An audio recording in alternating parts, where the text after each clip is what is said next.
Hey students and friends, how are you? So आज का topic क्या है? आज का टॉपिक आउट ऑफ सिलेबस है।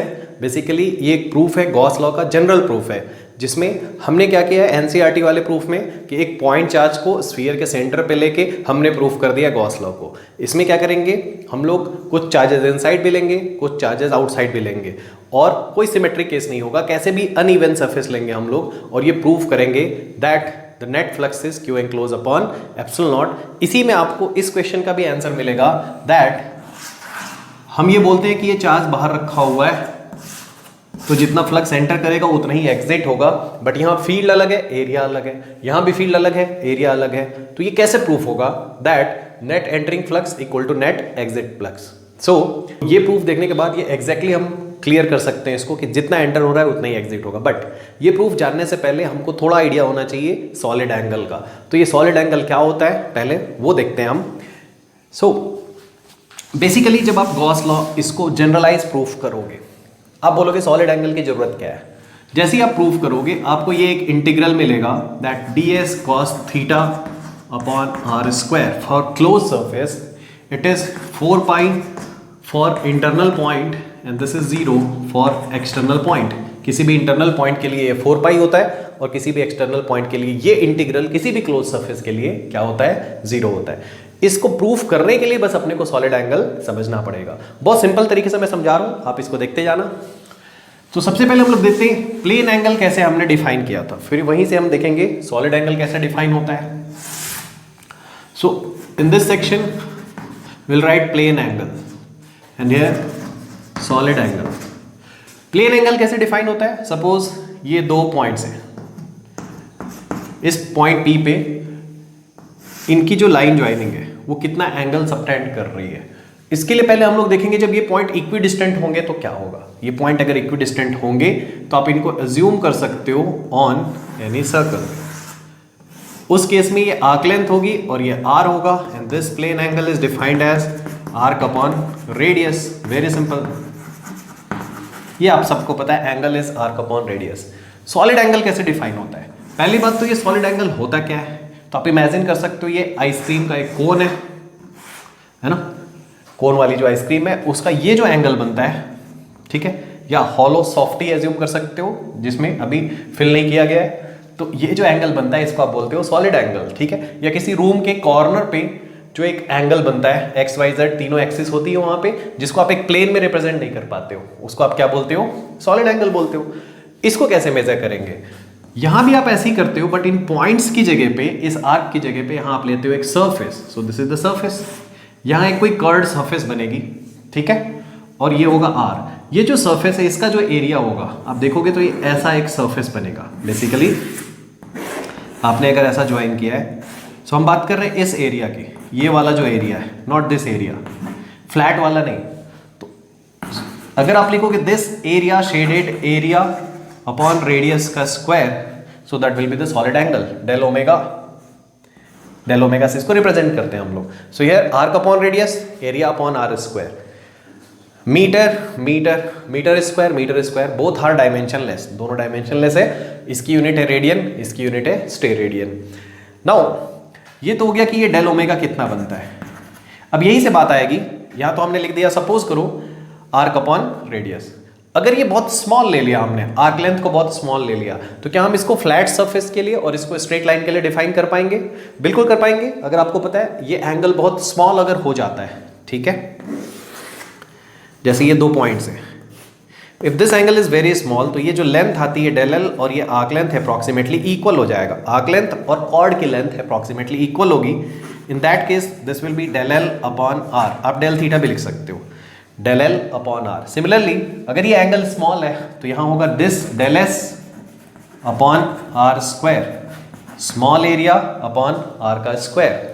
बट ये सिर्फ तब लगाना है फ्लैट के लिए और यहाँ स्ट्रेट लाइन के लिए when it is very small, जब ये क्या है, बहुत स्मॉल है। अदरवाइज आपको पता है कि ये वाला एरिया लेना चाहिए अपने को और ये वाली लेंथ अपने को लेनी चाहिए। तो ये भी बहुत क्लियर रखना, कई लोगों को लगता है ये हमेशा एप्लीकेबल है, that straight line and that flat surface. No, it is applicable only if they are very small. This is very small chord length and here this flat area is very small. Now what if the boundary of this area और the end points of this chord are not symmetric about that point. जिस point पे आप निकाल रहे हो उसके about ये symmetric नहीं है, इसका मतलब इक्वी डिस्टेंट नहीं है। बहुत सिंपल सी बात है। उस केस में क्या होगा, सिंपल सा एक्सप्लेनेशन है उसका। अगर ये पॉइंट पी है, यहां एंगल निकालना और ये दोनों पॉइंट्स ऐसे हैं, ठीक है, तो ये आर और ये आर तो अलग अलग हो गया। अब कौन सा आर लेंगे, अगर ये बहुत स्मॉल है तो मिड पॉइंट को ज्वाइन करो, ये ऐसे एक लाइन जाएगी, ये वाली आर लेनी है आपको, ये वाले आर की वैल्यू, और इस डेल एल के ऊपर एक परपेंडिकुलर ड्रॉप करना है। सपोज यहां एंगल बनेगा alpha, so this angle subtended will be equal to del L, ये वाली length cos alpha upon R, ऐसा डिफाइन होगा एंगल उस केस में। ठीक है, ये भी थोड़ा सा इंटरेस्टिंग है दैट एक एंगल डिफाइन कर रहे हो, दूसरे एंगल का यहाँ कॉस लिया गया है। एनी हाउ ये सबटेंडेड जो एंगल है वो ऐसा फाइंड आउट होगा। नाउ या सॉलिड एंगल की अगर आप बात करोगे, ये कोई सरफेस ऐसा है इस पॉइंट से अलग अलग डिस्टेंस पे, ठीक है, इसकी बाउंड्री, तो क्या करोगे आप, इसके मिड पॉइंट को ऐसा ज्वाइन करोगे और यहां एक परपेंडिकुलर ड्रॉप करोगे। सो this is the line joining the mid point, ठीक है, इस स्मॉल सरफेस के लिए ये है अगर आर, ये जो है दैट इज इस एरिया का perpendicular area vector. Suppose this is D S and this is alpha, तो सिमिलरली यहाँ पे डेल ओमेगा क्या हो जाएगा, del S cos alpha upon R square और D S cos alpha upon R square. तो इतना तो क्लियर है कि ये टर्म जो है that represents small solid angle subtended है। यहाँ जो एक सॉलिड एंगल सबटेंड हो रहा है डेल ओमेगा डी ओमेगा, उसको ये बता रहा है, ठीक है, ये वाला एक्सप्रेशन। और ये किसको बता रहा है, प्लेन एंगल को। एनी हाउ हम लोग इसमें कम इंटरेस्टेड है, इसमें ज़्यादा इंटरेस्टेड है। बस मैं रिलेट कर रहा हूँ क्योंकि आप इसको बहुत पहले से जानते हो, छोटी क्लासेस से जानते हो मैथ्स के, that arc upon radius is angle but area upon R square, यहाँ रिलेट करना पड़ता है। Now what if you enclose this curve, एक कोई सा भी कर्व ले लो, ऐसा एक कोई कर्व है, ये बहुत इंपॉर्टेंट रिजल्ट है, आप इसको थोड़ा ध्यान से देखना। दैट ये अगर कोई क्लोज कर्व है, एक पॉइंट इसके अंदर आता जा रहा है, एक बाहर आता जा रहा है, इस कर्व को मैं ऐसा ऐसा क्लोज कर रहा हूं। अभी ये कितना एंगल सबटेंड कर रहा है, थोड़ा ध्यान से देखना, ये एंगल सबटेंड कर रहा है, रिमेंबर दिस इज θ1 और यहां सबटेंड कर रहा है θ2। So this is your arc,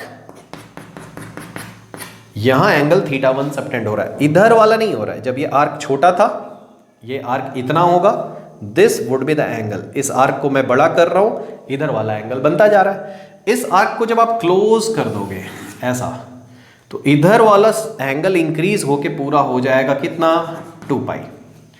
अब ये वाला क्या होगा, धीरे धीरे एंक्लोज होके ये हो जाएगा 0।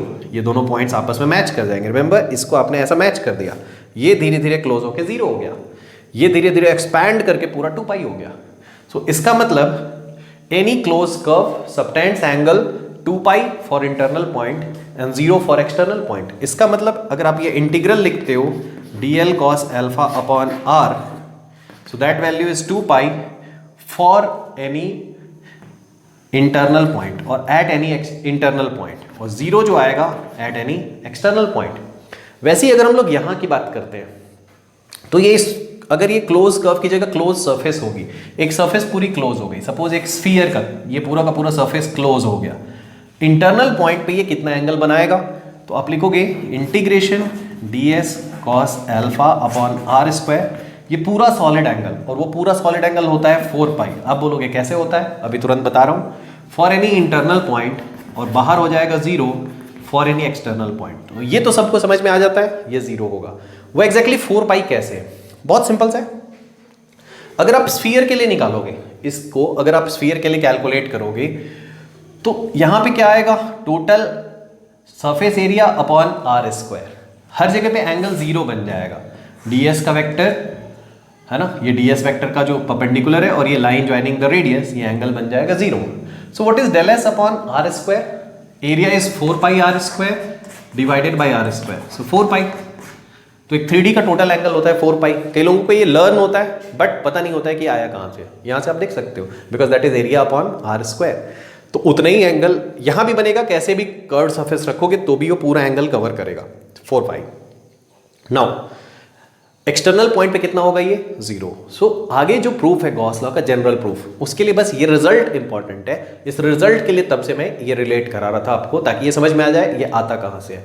नाउ इंपॉर्टेंट चीज ये है दैट कुछ लोग के दिमाग में आता है ये 2 पाई है और ये 4 पाई है, सिर्फ एक स्ट्रेट लाइन का एंगल 2 पाई और पूरे सराउंडिंग का एरिया, सराउंडिंग का एंगल ओनली ट्वाइस, सिर्फ इसी का ट्वाइस होना चाहिए क्या? तो आप थोड़ा समझना, दोनों का कंपैरिजन रॉन्ग है। ये रेडियन है, वो स्टे रेडियन है, दोनों बिल्कुल अलग अलग चीजें हैं। तो आप नहीं बोल सकते हो एक लाइन में 2 पाई एंगल बन रहा है और स्फीयर में ऐसे इनफाइनाइट लाइंस बन सकती है, तो एंगल तो बहुत ज़्यादा हो जाएगा। This is plane angle, that is solid angle, दोनों अलग अलग चीजें हैं। न्यूमेरिकली बस इसकी वैल्यू इसकी डबल होती है, ठीक है, न्यूमेरिकली। नाउ ये रिजल्ट हमारे लिए इंपॉर्टेंट है, चाहो तो आप इसको पॉज करके नोट कर सकते हो। अब आते हैं हम लोग गॉस लॉ के जनरल प्रूफ पे, ठीक है। सिमिलरली यहां भी आप देख सकते हो एक सर्कल के लिए ये आता है 2 pi R total length upon radius, 2 pi R upon R, value कितनी आ जाएगी 2 पाई, ठीक है। तो टोटल एंगल 2 पाई कैसे होता है? एक कर्व का और एक स्फीयर का या 3D में टोटल एंगल 4 पाई कैसे होता है, सॉलिड एंगल, वो भी आपने यहां पे देख लिया इस प्रूफ को देखने के लिए। Now next is generalize proof of Gauss law, Gauss law का जनरलाइज प्रूफ, ठीक है। अगेन मैं बता दे रहा हूं, एनसीईआरटी या बोर्ड एग्जाम में इस प्रूफ को आप मत लिखना, क्योंकि एनसीईआरटी में इसका मोस्ट सिंपलेस्ट प्रूफ गिवन है। फिर भी कई लोगों को कंफ्यूजन आता है ना, दैट कैसे फ्लक्स 0 हो जा रहा है जब चार्ज बाहर रखा है, तो उसके लिए एक जनरलाइज प्रूफ है, ठीक है। या कुछ बच्चों का ये कहना होता है कि सर यहाँ पे आपने एक चार्ज लेके प्रूफ करा दिया, बहुत अच्छी बात है, बहुत सारे चार्ज लेके करके दिखाओ, ठीक है, अंदर भी और बाहर भी, कि अंदर वाले का फ्लक्स क्यों आ रहा है, बाहर वाले का क्यों 0 हो रहा है। और दूसरा, कैसी भी अनइवन सरफेस लेके बताओ, टेढ़ी मेढ़ी, तो जितना जनरल केस हो सकता है वही जनरल केस में लेके बता रहा हूँ। ये कोई सी भी सरफेस है, ऐसे रैंडम सरफेस, किसी भी शेप की क्लोज सरफेस है, बहुत सारे चार्जेस की हो, Q1 Q2, कोई माइनस Q3 भी ले लो, Q4 ले लो, Q5 ले लो। Q1 से सपोज करो आपको क्या निकालना है, फ्लक्स निकालना है due to Q1 at any और फॉर एनी स्मॉल सरफेस। क्यों ऐसा करना है बताओ? एक छोटे से सरफेस के लिए हर पॉइंट से डिस्टेंस चेंज हो रही है, एंगल चेंज हो रहा है, तो अपने को इंटीग्रेट तो करना ही पड़ेगा ना। तो यहाँ पे आप क्या लोगे बताओ? एक ds आपने लिया सपोज करो, ठीक है, यहाँ पे कोई एक ds सरफेस, मैं ऐसा पॉइंट खोजना चाह रहा हूँ जहाँ एरिया वेक्टर का कुछ एंगल बन जाए। सपोज ये मैंने लिया ds, ये परपेंडिकुलर आया ds वेक्टर, इसका ds वेक्टर, ये हो गया रेडियस, इस यहां से डिस्टेंस इसकी r1, इस डायरेक्शन में इसका फील्ड जाएगा, फर्स्ट का फील्ड जाएगा, ये एंगल ले लिया मैंने α1, उससे क्या होगा, ये जो ds है इसके थ्रू फ्लक्स आप निकालोगे फर्स्ट का, सिमिलरली निकालोगे सेकंड का, फिर थर्ड का, फोर्थ का, फिफ्थ का, सबका, और पूरे सरफेस के लिए इंटीग्रेट करोगे। हर पॉइंट पे रेडियस चेंज होगी, हर पॉइंट पे एंगल चेंज होगा, तो ये जनरलाइज प्रूफ होगा। बट ये इजीली निकलेगा कैसे वो देखना। गॉस ने यही तो किया था, दैट ये पूरे कैलकुलेशन को उसने कंक्लूड कर दिया था that it will be Q upon epsilon not. तो बहुत इंटरेस्टिंग है, आप यहाँ ध्यान से देखना। यहाँ अगर मैं इसको ऐसा ज्वाइन करता हूँ तो यहाँ कुछ बनेगा सॉलिड एंगल, ठीक है। हाउएवर अभी उसकी जरूरत नहीं है, आगे जरूरत आएगी। सो आप लिखोगे फ्लक्स थ्रू एलिमेंट, इस सिर्फ एलिमेंट से अगर आप फ्लक्स की बात करोगे वो क्या होगा बताओ? d∅1 d∅2 and so on, सबका फ्लक्स ऐड होगा। इसका मतलब E ds cos alpha, E dot ds flux होता है, E ds cos alpha 1, ds वही है सबके लिए, तो यहाँ 1 2 नहीं लिखेंगे, बाकी जगह पे E1 अल्फा 1, हर किसी का फील्ड अलग है, हर किसी का एंगल अलग बनेगा। नेक्स्ट सिमिलरली आप लिखोगे E2 ds cos alpha 2, E3 ds cos alpha 3 and so on. If you find net flux, इसका इंटीग्रेशन होगा इस पूरे का, E1 क्या होगा, ठीक है। हम क्या कर रहे हैं बेसिकली, इंटीग्रेशन का मतलब इस सरफेस पे, मैं रिपीट कर रहा हूं ताकि आपको ये फील हो जाए कि गॉस ने कितने बड़े कैलकुलेशन को बहुत सिंप्लीफाई करके रिजल्ट दिया था, ठीक है।